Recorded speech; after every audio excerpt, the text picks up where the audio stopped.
মক্কায় এমন কোন মানুষ তো দেখি নাই ডানে চুল কাটে, বায়ে চুল কাটে, পেছনে চুল কাটে, সামনে কাটে না। ওরে আবু মাহজুরা, কেমন দেখা যায় তোমারে, তুমি সামনের চুল কাটো না কেন? আবু মাহজুরা বলে, আমি হাঁটু গেড়ে পেয়ারা নবীর সামনে বসেছিলাম, আমার এই মাথার চুলের মধ্যে মুবারক হাত লাগিয়ে বিশ্বনবী নিজে আমাকে আজানের প্রতিটা বাক্য শিক্ষা দিয়েছেন। বিশ্বনবীর মোবারক হাত, পবিত্র হাত আমার মাথার চুলের যেই জায়গায় লেগেছে, আমি চাই ওই চুলগুলা নিয়ে আমি আমার কবরের ভিতরে যাব। সাইয়েদনা আবু মাহজুরা রাদিয়াল্লাহু তাআলা আনহু ইন্তেকালের আগের পর্যন্ত মাথার সামনের চুলগুলা কাটে নাই। আল্লাহু আকবার, আল্লাহু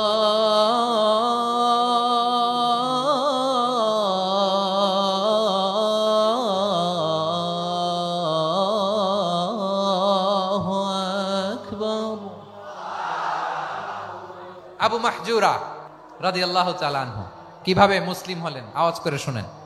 হুনাইনের যুদ্ধ, ৮ম হিজরি, বিষ্ণু ঈসা ইসলাম হুনাইনের যুদ্ধ শেষে ফিরতেছেন। পথিমধ্যে বেলাল রাদিয়াল্লাহু তাআলা আনহু আজান দিচ্ছেন। কি দিচ্ছেন? তো পাশে ছিল মুশরিকদের একটা পল্লী, কিছু মুশরিক তরুণ, কিছু অমুসলিম কিশোর, তারা আজানকে ব্যঙ্গ করতেছে। আমাদের বাংলায় মুখ ভেঙ্গানো বলে আর কি।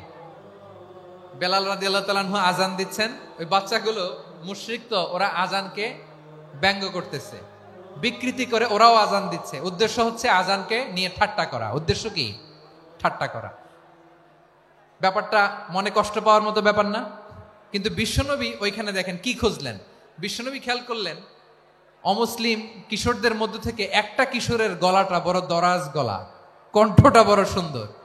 খেয়াল করে দেখলেন যে কিছু কিশোর বেলালের আজানকে ব্যঙ্গ করে, বিকৃতি করে, কিন্তু একজনের কণ্ঠ দেখতে পাচ্ছেন না এত দূরে, কিন্তু কণ্ঠটা বড় সুন্দর, দরাজ গলা। বিশ্বনবী সাহাবীদেরকে বললেন, ধরো এগুলারে, ধরো। সবগুলারে ধরে বিশ্বনবী সামনে আনা হলো। ওরা হাঁটু গেড়ে বসলো। বিশ্বনবী বললেন, তোমাদের মধ্যে কে যেন ব্যঙ্গ করে আজান দিচ্ছিল, তার গলাটা বড় উঁচু, গলার বেসটা বড় মজবুত, মেলোডিয়াস, সুমধুর কণ্ঠ, কে? আবু মাহজুরা বলে, আমার বন্ধুরা সবাই আমার দিকে আঙ্গুল দেখায়, আমি পড়ে গেছি বিপদে। রাসূল সাল্লাল্লাহু আলাইহি ওয়াসাল্লাম বাকি অমুসলিম তরুণদেরকে ছেড়ে দিলেন, বললেন তোমরা যাও। এবার আবু মাহজুরারে পাইছে। আবু মাহজুরার চুলের মধ্যে হাত দিলেন বিশ্বনবী, মাথায় হাত দিয়ে বললেন, এবার আজান দাও দেখি। আবু মাহজুরা বলে, আমি তো আজান দিতে জানি না, কারণ আমি তো বেলালেরটা শুইনা দিছি, আমার তো মুখস্থ নাই, আমি তো আজান দিতে জানি না। বিশ্বনবী বললেন, জানো না? তাহলে আসো, আমি তোমারে শিখাই দেই। সুবহানাল্লাহ পড়েন। আবু মাহজুরা হাঁটু গেড়ে বসে, বিশ্বনবীর মোবারক হাত আবু মাহজুরার চুলের মধ্যে। বিশ্বনবী আজানের মুআল্লিম আবু মাহজুরাকে বলতেছে, ঠিক আছে তোমারে শিখাই দিচ্ছি, আমি যা যা বলবো আমার সাথে সাথে বলো, পারবা? আবু মাহজুরা বলে, পারবো। বিশ্বনবী আজান দিচ্ছেন মাথায় হাত দিয়ে, আল্লাহু আকবার,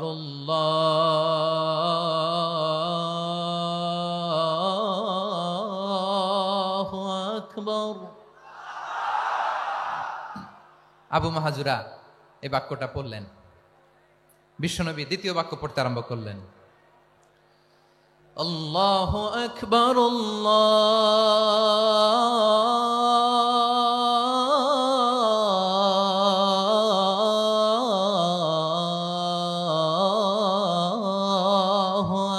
আকবার।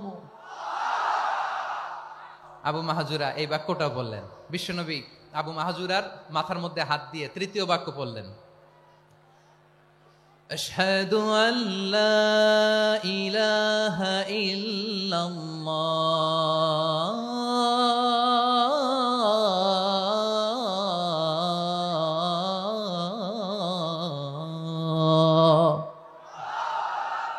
আবু মাহজুরা তৃতীয় বাক্য পড়লেন। বিশ্বনবী একটা বাক্য পরে আবু মাহজুরা পরে, বিশ্বনবী পরে আবু মাহজুরা পরে। আবু মাহজুরা কিন্তু অমুসলিম, মুশরিক। আবু মাহজুরা বলে, এক একটা বাক্য পড়ি আমার কলিজাটা গলে ঠান্ডা হয়ে যায়। এতদিন মোহাম্মদকে গালি দিতাম, এখন মোহাম্মদ আমার মাথায় যখন হাত রাখছে আমার সারা শরীর ঠান্ডা হয়ে গেছে। বিশ্বনবী আজান শিখাচ্ছেন, একটা একটা বাক্য পড়ে আবু মাহজুরাও পড়ে, বিশ্বনবী পড়ে, আবু মাহজুরাও পড়ে। পুরো বাক্যগুলো যখন শেষ, আজান শেষ, আবু মাহজুরাও যখন পুরো আজান পড়লেন, আবু মাহজুরা বললেন, এতদিন মোহাম্মদের চেহারা দেখলে আমার ঘৃণা লাগতো, আজ থেকে মোহাম্মদের চেহারার চেয়ে প্রিয় চেহারা আমার কাছে নাই। আবু মাহজুরা বললেন, ও মুহাম্মদ, আজানের বাক্য তো আপনি আমারে শেখালেন, এখানেই শেষ করবেন না, আপনি আমারে পড়ায় দেন লা ইলাহা ইল্লাল্লাহু মুহাম্মাদুর রাসূলুল্লাহ সাল্লাল্লাহু আলাইহি ওয়াসাল্লাম। বিশ্বনবীর সাথে দাঁড়িয়ে উনি শাহাদা পড়ে মুসলমান হয়ে গেলেন। এবার আবু মাহজুরা বলে, ইয়া রাসূলুল্লাহ, ইয়া হাবিবাল্লাহ, আমি মুমিন হয়েছি, মুসলমান হয়েছি, আপনার কাছ থেকে আজান শিখার সৌভাগ্য আমি লাভ করেছি গো নবী। আমার কণ্ঠের বড় তারিফ করেছেন আপনি, আমার আজানকে আপনি পছন্দ করেছেন। একটা জিনিস আপনার কাছে চাই, আপনি আমাকে মক্কার মসজিদুল হারামের মুয়াজ্জিন হিসেবে অ্যাপয়েন্ট করে দেন। বিষ্ণু ইসা ইসলাম বললেন, যাও আবু মাহজুরা, আমি তোমাকে পৃথিবীর শ্রেষ্ঠতম মসজিদ মক্কার মসজিদুল হারামের মুয়াজ্জিন হিসেবে অ্যাপয়েন্ট করে দিলাম। দেখছেন কিভাবে ট্যালেন্ট হান্টিং করতে হয়, কিভাবে হিউম্যান রিসোর্স মানব সম্পদকে ব্যবহার করতে হয়। আসছিল আজানকে ভেঙ্গাইতে, আসছিল কেন? আজানকে ব্যঙ্গ করার জন্য, বিকৃত করার জন্য। আজানকে বিকৃত করতে যে ইসলামের সবচেয়ে শ্রেষ্ঠ মসজিদের মুয়াজ্জিন হয়ে গেল। পড়েন সুবহানাল্লাহ। হযরত আবু মাহজুরা রাদিয়াল্লাহু তাআলা আনহু ওনার এই সুললিত কণ্ঠ ব্যবহার করে মসজিদুল হারামে এত সুন্দর করে আল্লাহু আকবার বলে আজান দিতেন, মানুষগুলোর, মুসল্লিগুলোর, মক্কাবাসীর হৃদয়কে তিনি বিগলিত করে দিতেন, মানুষের হৃদয়কে ঠান্ডা হয়ে যেত। শুধু এখানেই শেষ না আমার যশোরের ভাইয়েরা, বিশ্বনবী যখন সাইয়েদনা আবু মাহজুরা রাদিয়াল্লাহু তাআলা আনহুকে আজান শিখাচ্ছিলেন, বলেন তো বিশ্বনবীর হাতটা কোথায় ছিল? আবু মাহজুরার মাথার সামনে, এই চুলের উপরে ছিল। আবু মাহজুরা ওই স্মৃতিটাকে ধারণ করবার জন্য, ওই স্মৃতিকে বহন করার জন্য বিশ্বনবীর মোবারক হাত আবু মাহজুরার কপালের চুলের যেই জায়গায় লেগেছে, মৃত্যুর আগের দিন পর্যন্ত আবু মাহজুরা মাথার ওই চুলে কোনোদিন ছুরি আর কামার লাগায় নাই, সেখানে কেচি লাগায় নাই, চুলের মধ্যে খুর লাগায় নাই। আবু মাহজুরা ডান দিকের চুল কাটতো, বাম দিকের চুল কাটতো, পেছনের চুল কাটতো, সামনের চুল কাটতো না।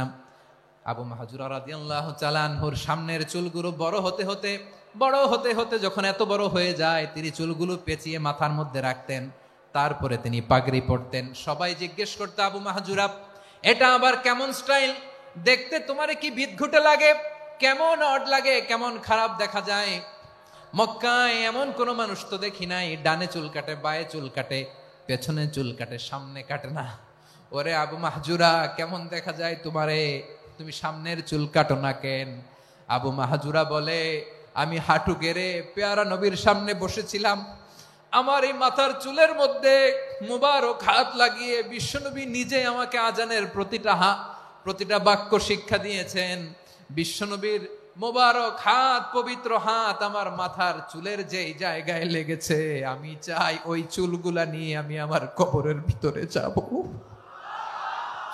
সাইয়েদনা আবু মাহজুরা রাদিয়াল্লাহু তাআলা আনহু ইন্তেকালের আগের পর্যন্ত মাথার সামনের চুলগুলা কাটে নাই।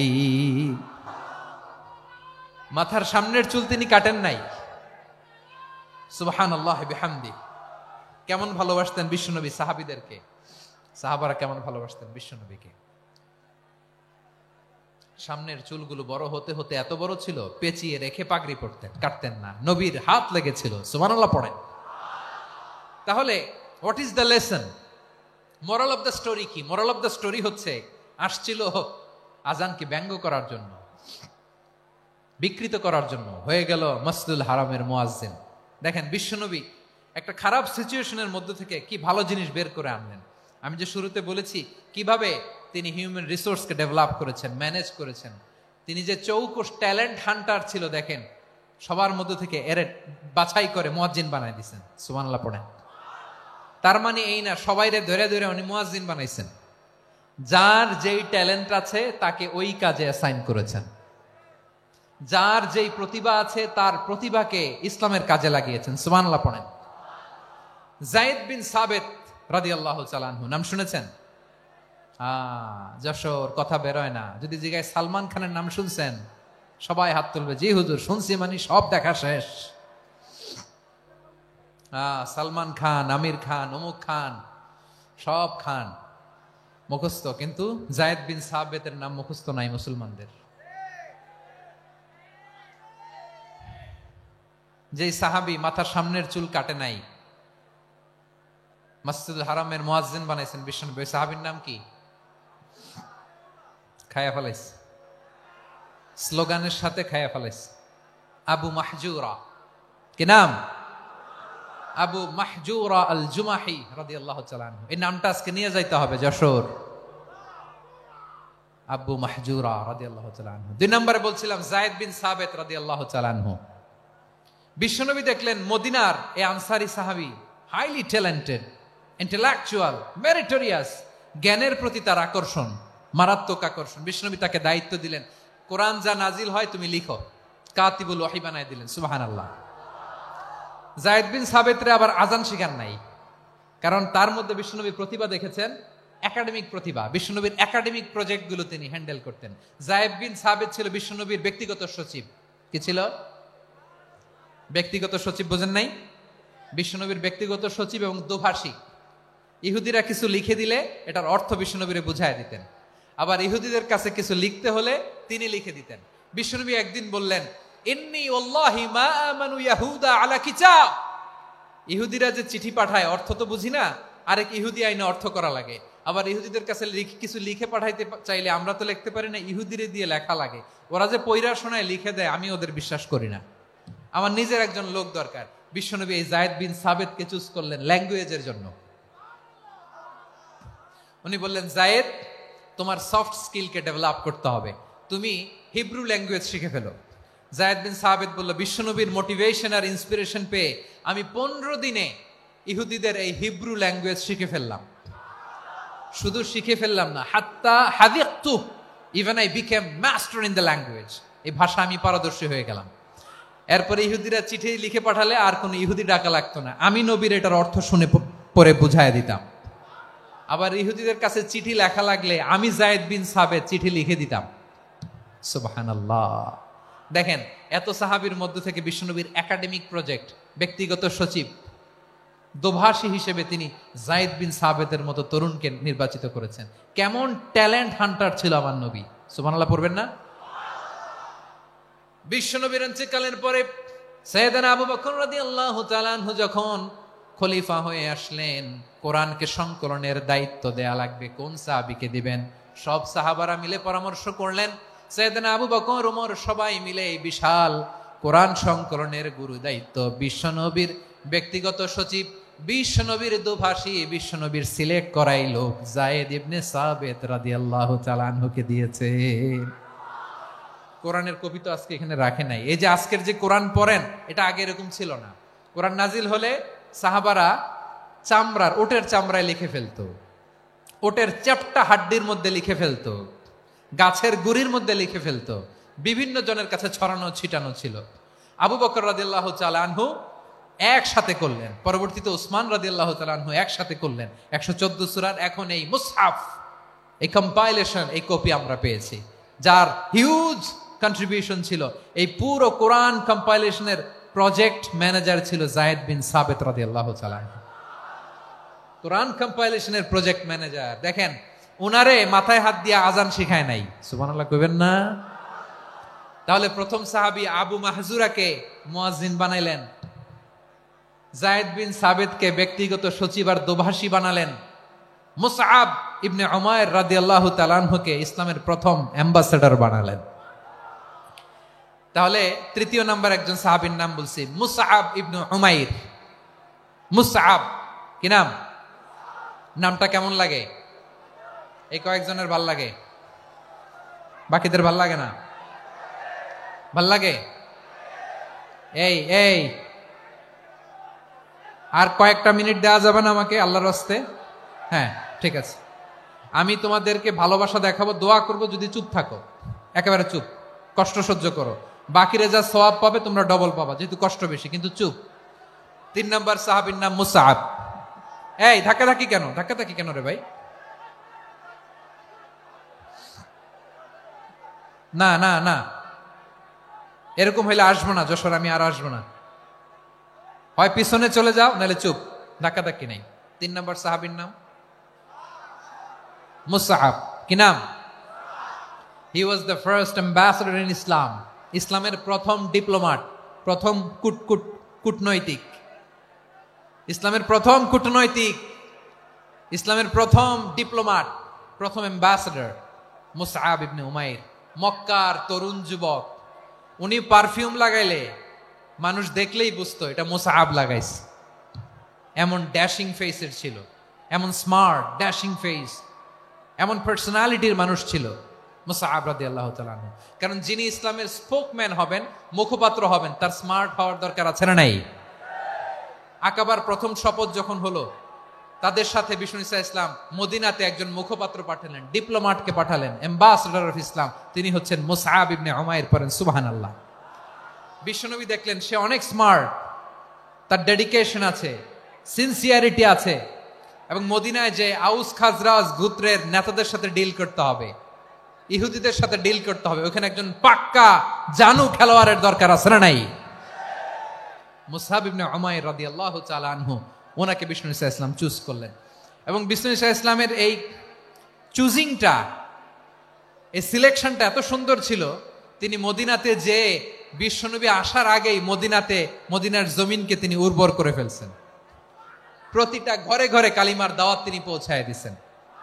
জুমার বিধান নাজিল হয়েছে, কিন্তু মক্কায় পরিবেশ নাই জুমা পালনের। বিষ্ণু ঈসা ইসলাম একজনকে দিয়ে খবর পাঠালেন, যাও মদিনায় মুসাবকে যে বলো, মুসাব তো আমার শিক্ষক, আমার স্পোকম্যান, মদিনাতে যেন তারা জুমা কায়েম করে। বিশ্বনবীর আগেই মুসআব মদিনার মুসলিমদেরকে নিয়ে মদিনায় প্রথম জুমা কায়েম করে ফেলছে। কোন সুবহানাল্লাহ। ডিপ্লোমাটদের কেমন হইতে হয়, অ্যাম্বাসেডার কেমন হইতে হয়, মুসআব রাদিয়াল্লাহু তাআলা আনহুর কাছ থেকে শিখে নাও। মুসআব নামটা কেমন লাগে? যশোর যাদের সন্তান হবে, ছেলে সন্তান, আমার রাস্তায় পাইলি সবাই জিজ্ঞেস করে, হুজুর একটা নাম দেন, আমার ছেলে হবে। যশোরবাসীর জন্য আমি একটা নাম দিয়ে দিলাম, নাম রাখতে হবে মুসআব। কি নাম?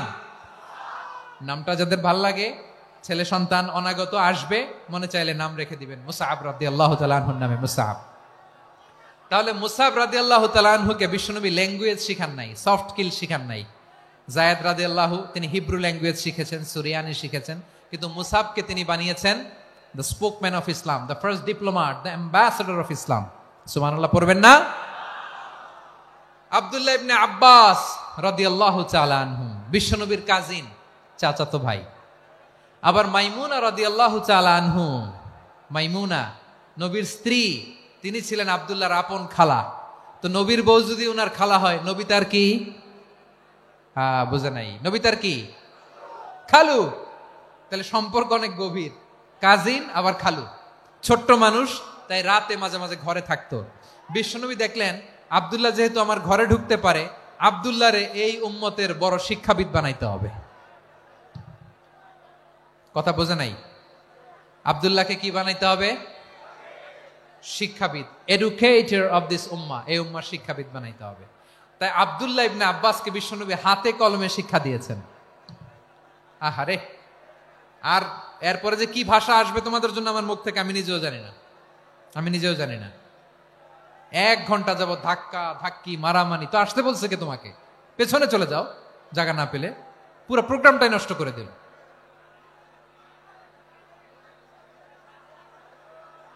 জি, আমার দিকে তাকান, আমি শেষ করে দিচ্ছি। হবে না, ইন্টেলেকচুয়াল আলোচনা এখানে হবে না, আমি বুঝতে পারছি, আমি শেষ করে দিচ্ছি। আব্দুল্লাহ ইবনে আব্বাস রাদিয়াল্লাহু তাআলা আনহু, মনোযোগ দিয়ে কয়েকটা মিনিট শুনুন, আমি এখনই শেষ করে দিচ্ছি। এরপর আওয়াজ করবে, এই যে এগুলো কি আমি বুঝলাম না। আমি বললাম না সব করা যাবে, বসে যাও, শুয়ে যাও, চলে যাও, আওয়াজ করা যাবে না। অন্যকে বসো এটাও বলার দরকার নেই, জাস্ট এদিকে তাকাও। আল্লাহ। আব্দুল্লাহ ইবনে আব্বাস রাদিয়াল্লাহু তাআলা আনহু, উনাকে বিশ্বনবী হাতে কলমে শিক্ষা দিয়েছেন, যেহেতু উম্মতের শিক্ষাবিদ হবেন, এডুকেটর হবেন। তো বিশ্বনবী রাতে যখন তাহাজ্জুদ পড়তেন, ছোট্ট আব্দুল্লাহ ঘরে থাকতো। বুঝতে পেরেছেন? ছোট্ট মানুষ তো ঘরে থাকতো। তো বিশ্বনবী তাহাজ্জুদের জন্য একবার দাঁড়িয়েছেন,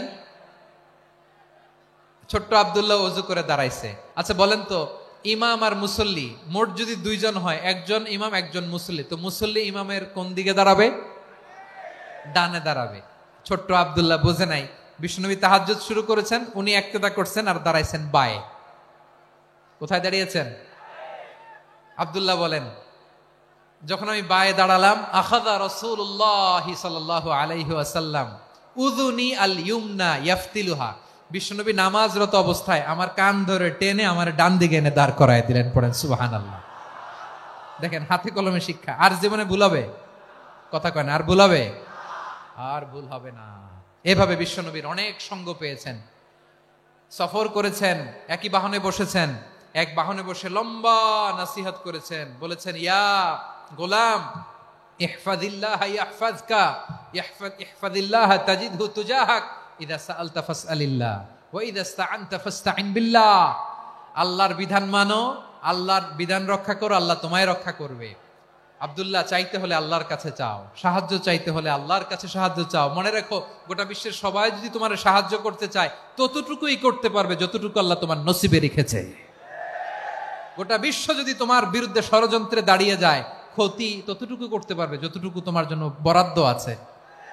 এর বাইরে কিছু করতে পারবে না। আওয়াজ করে বলেন ঠিক কিনা? এভাবে হাতে কলমে শিখিয়েছেন, বিশ্বনবীর সঙ্গ পেয়েছেন। উনাকে বিষ্ণু ইসলাম শিক্ষাবিদ, এডুকেটর অফ দিস উম্মাহ হিসেবে সিলেক্ট করেছেন, হাতে কলমে শিখিয়েছেন।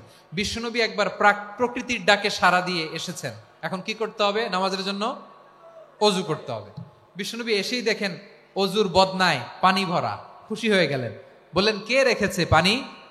একজন বলল, আব্দুল্লাহ রেখেছে। বিশ্বনবী অত্যন্ত খুশি হলেন। খুশি হয়ে একটা দোয়া করলেন, বললেন, আল্লাহুম্মা ফাক্কিহু ফিদ্দীন ওয়া আল্লিমহু তা'ওয়ীল। আল্লাহ, তুমি আব্দুল্লাহকে দ্বীনের বুঝ দিও আর কোরআনের তাফসির শিক্ষা দিও।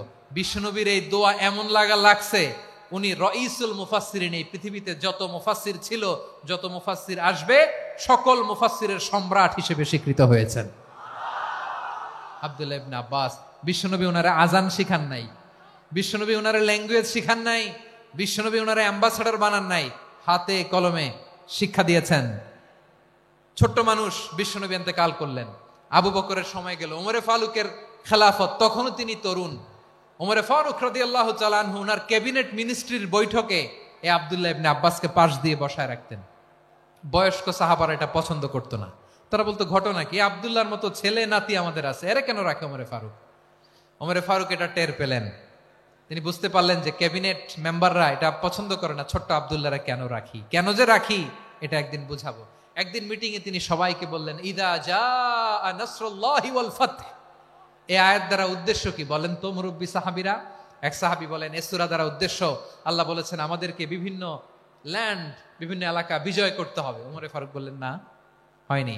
আরেকজন বললেন, বিজয় হওয়ার পর আমাদের বেশি বেশি আল্লাহর বরত্বের ঘোষণা দিতে হবে, এটা উদ্দেশ্য।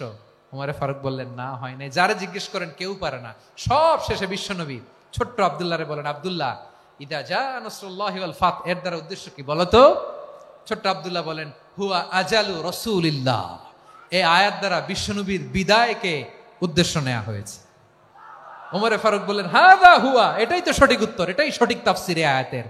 কারণ ইদা জাআ নাসরুল্লাহি ওয়াল ফাতহ, যখন আল্লাহর সাহায্য আর বিজয় আসবে, ওয়া রাআইতান নাসা ইয়াদখুলুনা ফি দীনিল্লাহি আফওয়াজা, আপনি দেখবেন দলে দলে, ঢলে ঢলে, বানের পানির মতো মানুষ ইসলামের দিকে ঢুকতেছে।